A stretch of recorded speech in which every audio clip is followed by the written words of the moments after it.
Hello दोस्तों। कल की क्लास में हमने पढ़ा था शिक्षा मनोविज्ञान की विधियों के बारे में।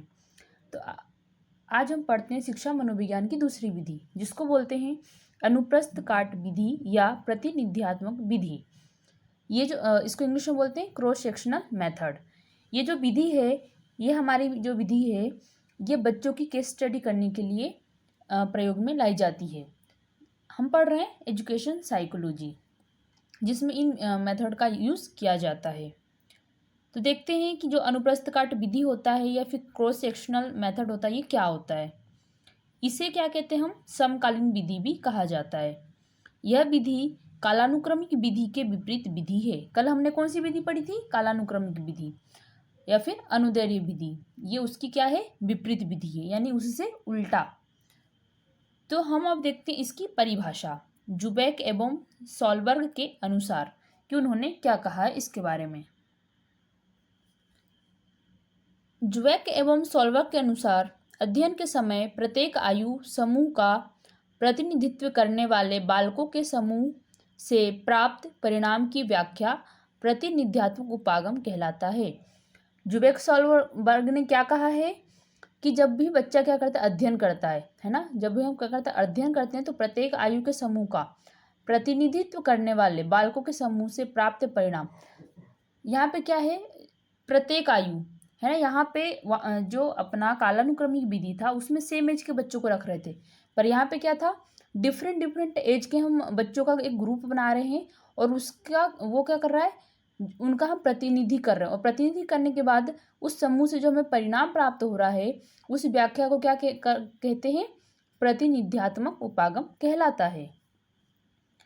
इसके अंतर्गत विभिन्न आयु के बालकों के बड़े बड़े समूह लिए जाते हैं, है ना। इसके अंतर्गत क्या होता है? विभिन्न आयु के बालकों का और बड़े बड़े समूह में लिए जाते हैं और समस्या से संबंधित गुण, योग्यता एवं व्यवहार का अध्ययन किया जाता है। प्रदत्तों के आधार पर औसत मान निकालकर उसी के आधार पर व्यवहार के विकास क्रम को ज्ञात किया जाता है। औसत मान को आयु विशेष का मानक, यानी कि उसके जो भी नॉर्म्स हैं, जो भी उसके कंडीशंस हैं, उसको मानकर उसी आयु स्तर की अन्य व्यक्तियों की तुलना की जाती है। इस प्रकार विकास के विभिन्न क्षेत्र जैसे कि शारीरिक, संवेगात्मक, क्रियात्मक, सामाजिक, लंबाई, भार आदि विकास के लिए मानकों का निर्माण किया जाता है। इसी कारण इसे नॉर्मेटिव अप्रोच भी कहा जाता है। क्या बोल रहा है? अब इसमें क्या होता है, भिन्न भिन्न आयु स्तर के भिन्न भिन्न समूह को लेकर एक साथ अध्ययन किया जाता है। क्या बोल रहा है? जो अनुप्रस्थ काट विधि है ना, इसका नाम ही क्रॉस सेक्शनल मेथड, यानी कि क्या कर रहा है, हर ग्रुप के बच्चों को लेकर और उसके ऊपर क्या कर रहे हैं, अध्ययन कर रहे हैं। समूह का चयन या रेंडमली यानी कि एक जैसा ना लेकर भिन्न भिन्न रूप से किया जाता है और फिर समूह के अध्ययन के आधार पर प्रत्येक समूह के लिए एक मानक तैयार किया जाता है। इसमें अध्ययन थोड़े थोड़े समय के लिए किया जाता है। जो कालानुक्रमिक विधि था उसमें क्या था कि जो अध्ययन हम कर रहे थे बच्चे के ऊपर, वो एक ही एज ग्रुप को लेकर कर रहे थे और लंबे समय तक कर रहे थे, है ना, और उसमें टाइम भी ज़्यादा लग रहा था। पर इसमें हम क्या कर रहे हैं, अध्ययन थोड़े समय के लिए किया जा रहा है। तो हमने क्या देखा कि जो अनुप्रस्थ काट विधि है, ये विधि क्या है, कालानुक्रमिक विधि की उल्टी विधि है। इसमें जो भी हमें डेटा प्राप्त होता है उसके आधार पर हम क्या करते हैं, उसके व्यवहार के विकास के क्रम को ज्ञात करते हैं। और इसमें हम क्या करते हैं, इसमें भी विभिन्न क्षेत्र जैसे कि शारीरिक क्षेत्र हो गया, संवेगात्मक क्षेत्र हो गया, क्रियात्मक क्षेत्र हो गया, सामाजिक, लंबाई, भार आदि सभी मानकों का क्या किया जाता है, निर्माण किया जाता है। तो आइए अब देखते हैं कि जो हमारा अनुप्रस्थ काट विधि है, इसके लाभ क्या हैं। अब हम इसके गुण देखते हैं। गुण या लाभ एक ही चीज होता है। तो देखते हैं कि पहला लाभ क्या है इसका, कि यह जो विधि है वो कम खर्चीली है, क्योंकि इसमें अध्ययन एक ही बार में पूरा हो जाता है।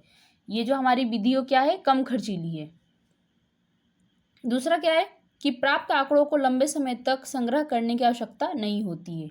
जो भी हमें आंकड़े प्राप्त हो रहे हैं उसको क्या होता है, वो लंबे समय तक उसको कहीं भी स्टोर करके रखने की जरूरत नहीं होती है। इस विधि में कम समय लगता है क्योंकि समूह का एक ही बार में अध्ययन कर लिया जाता है। अब क्या हो रहा है, इस विधि में समय भी क्या लगता है, कम लगता है, क्योंकि इसमें क्या होता है, विभिन्न विभिन्न एज ग्रुप के बच्चे होते हैं। तो उसमें क्या होता है, एक समूह का एक ही बार में क्या कर लिया जाता है, अध्ययन कर लिया जाता है।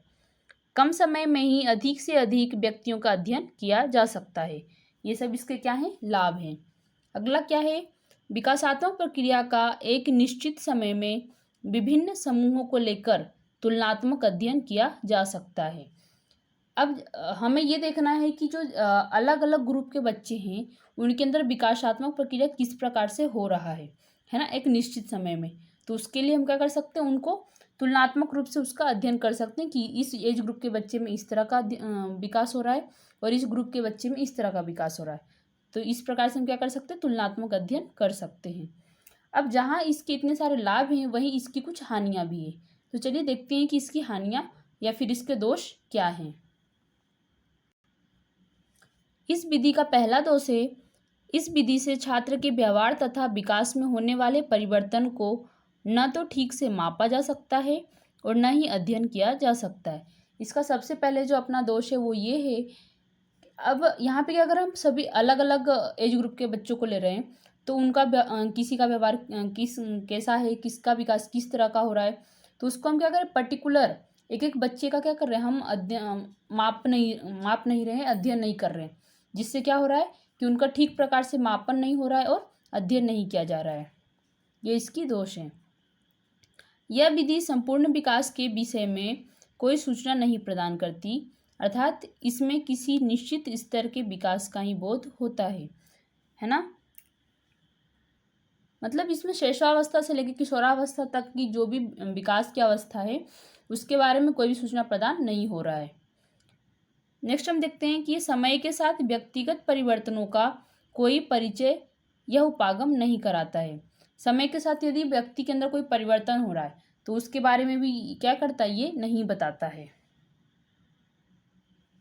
नेक्स्ट हम देखते हैं, यह उपागम आयु समूह के भीतर परिवर्तनों की ओर ध्यान नहीं देता, अर्थात प्रत्येक आयु समूह की विभिन्नताओं पर विचार नहीं करता है। मतलब ये जो उपागम है वो अपने अनुसार काम करता है, बच्चों के अनुसार काम नहीं करता, उनके एज को या फिर उनके एज ग्रुप को क्या करता है, उनके बीच जो भी परिवर्तन है उनकी ओर ध्यान नहीं देता है। ये इसके क्या है, दोष हैं।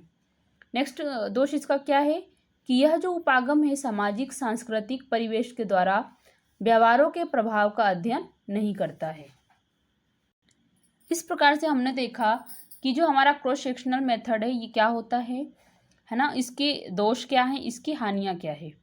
ये जो मेथड है इसका उपयोग एजुकेशन साइकोलॉजी में बच्चों की केस स्टडी करने के लिए किया जाता है। तो आपको ये वीडियो कैसा लगा ज़रूर बताएं और ऐसे और भी वीडियो देखने के लिए हमारे चैनल को सब्सक्राइब करें। Thank you.